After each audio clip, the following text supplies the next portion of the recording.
ಜೋಳ 2 kg ಮತ್ತು ಉಳಿದದ್ದನ್ನು ಅಕ್ಕಿ ಕೊಡುವಂಥದ್ದು. ಆದರೆ ರಾಗಿ ದಾಸ್ತಾನು ಇದೆ, ಜೋಳ ಕಡಿಮೆ ಇದೆ, ಎಷ್ಟು ಆದರೆ ಅಷ್ಟನ್ನು ಕೊಟ್ಟು ನಾವು ಮಿಕ್ಕಿದ್ದಕ್ಕೆ ಪೂರ್ತಿ ಪ್ರಮಾಣದಲ್ಲಿ ಅಕ್ಕಿಯನ್ನು ಕೊಡ್ತೀವಿ. ಅದು ನಮ್ಮ ಗ್ರಾಹಕರು ಅಥವಾ ಇದನ್ನು ಉಪಯೋಗಿಸುವಂಥ ಜನ ಮಾಹಿತಿಯನ್ನು ಪಡೆದು ಮುಂದಿನ ದಿನಗಳಲ್ಲಿ ಈಗ 2 kg ನೀವು ಜೋಳ ಕಂಪಲ್ಸರಿ ಕೊಡಿ ಅಂತ ಅವ್ರಿಗೆ ಹೇಳೋದು, ಅಥವಾ 3 kg ಅಥವಾ 4 kg ನಮಗೆ ಕೊಡೋದ್ರಿಂದ ಪ್ರಯೋಜನ ಆಗ್ತದೆ, ಅಕ್ಕಿ ಜಾಸ್ತಿ ಆದರೆ ಅನುಕೂಲ ಇಲ್ಲ ಅನ್ಸೋದೇನಾದರೂ ಹೇಳೋದಾದರೆ ಉತ್ತರ ಕರ್ನಾಟಕದಲ್ಲಿ ನಾವು ಅದನ್ನು ಸ್ವಲ್ಪ ಬದಲಾವಣೆ ಮಾಡ್ಕೊಳ್ತೀವಿ. ಆದರೆ ನಿಜವಾಗಲೂ ಕೂಡ ಉಪಯೋಗಿಸುವಂಥ ವಾತಾವರಣ ನಿರ್ಮಾಣ ಮಾಡಬೇಕಾಗುತ್ತೆ. ಈ ರೇಟಲ್ಲಿ ನಾವು ಏನು ಕೊಂಡ್ಕೊಳ್ತೀವಿ ಅದು ನಮ್ಗೆ ಎಷ್ಟು ಬೇಕಾಗ್ತದೆ ಅಂತ ಅಂದಾಜು ಮಾಡಿ ಅಷ್ಟನ್ನು ಕೊಂಡ್ಕೊಳ್ಳೋಕ್ಕೆ ಅವ್ರಿಗೆ ಪ್ರೋತ್ಸಾಹವನ್ನು ಕೊಟ್ಟು ಅದರ ಮುಖಾಂತರ ಅದನ್ನು ಸ್ಟಾಕ್ ಮಾಡುವಂಥ ಏರ್ಪಾಡುಗಳನ್ನು ಮಾಡ್ತೀವಿ. ಇವತ್ತು ರಾಗಿ 2 kg ಪಡೆಯುವಂಥದ್ದು ಹೆಚ್ಚಿನ ರಾಗಿ ಬೇಕು ಅನ್ನೋವಂಥ ಪರಿಸ್ಥಿತಿ ಬಂದಾಗ ನಾವು ಅದನ್ನು ಕೊಡುವಂಥ ಚಿಂತನೆ ಕೂಡ ಮಾಡ್ತಾಯಿದ್ದೀವಿ. ಎಲ್ಲವನ್ನೂ ಕೂಡ ನಾವು ಡಿಸ್ಕಸ್ ಮಾಡಿ ಫೈನಲ್ ಮಾಡ್ತೀವಿ. ಇವತ್ತು 2 kg ರಾಗಿ 8 kg ಅಕ್ಕಿ ಕೊಡುವಂಥದ್ದು, ಆದಷ್ಟು ಬೇಗ ಈಗ 5 kg ಅಕ್ಕಿ ಬರ್ತಾ ಇದೆ, ಉಳಿದದ್ದನ್ನು ಕೊಡೋದಕ್ಕೆ ಬೇಗ ಪ್ರಯತ್ನ ಮಾಡ್ತೀವಿ. ಕೇವಲ ನಾವು ತಕ್ಷಣಕ್ಕೆ ಏನು ಮಾತು ಕೊಟ್ಟಿದ್ವಿ,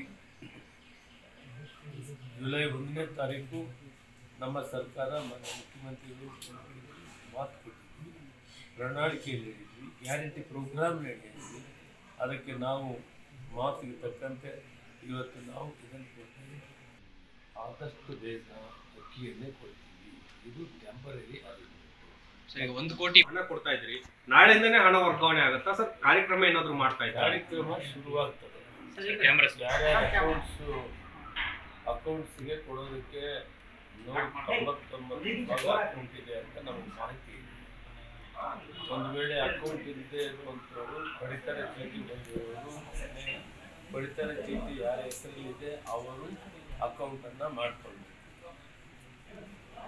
1 kgಗೆ 34 ರೂಪಾಯಿ ಹೇಳಿದ್ದೀನಿ. ಒಬ್ಬ ವ್ಯಕ್ತಿಗೆ 5 kg ಸಿಗ್ತದೆ.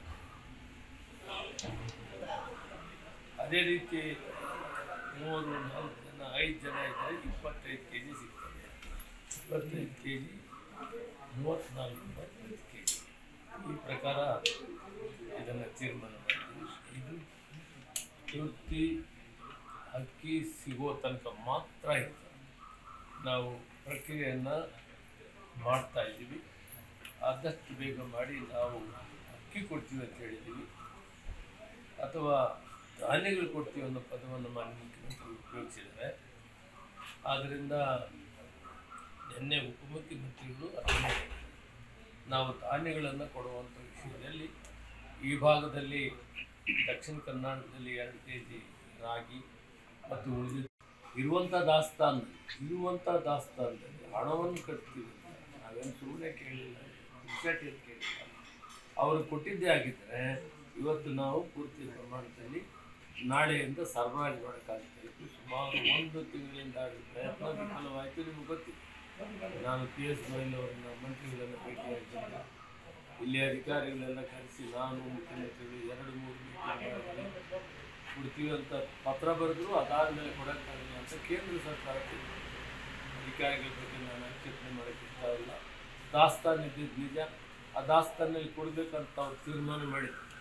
ಅದರಿಂದ ಈಗ ಮುಂದೆ ನಾವು ಸಮಸ್ಯೆಗಳಿವೆ, ಜೊತೆಗೆ ಪಬ್ಲಿಕ್ ಟೆಂಡರ್ ಮಾಡಬೇಕು ಅಂತ ಮಾಡ್ತೀವಿ. ಎಲ್ಲರಲ್ಲಿ ಕೂಡ ಫೈನಲ್ ಇನ್ನೂ ಮಾಡಿ ಯಾವ ರೀತಿ ಅಕ್ಕಿಯನ್ನು ನಾವು ಸಂಗ್ರಹಣೆ ಮಾಡಬೇಕು ಅದನ್ನು ನಾವು ತೀರ್ಮಾನ ಮಾಡಿ ಅಕ್ಕಿಯನ್ನು ಆದಷ್ಟು ಬೇಗ ದಿನಾಂಕ ಏನಾದರೂ ನಿಗದಿ ಮಾಡ್ತೀರಾ?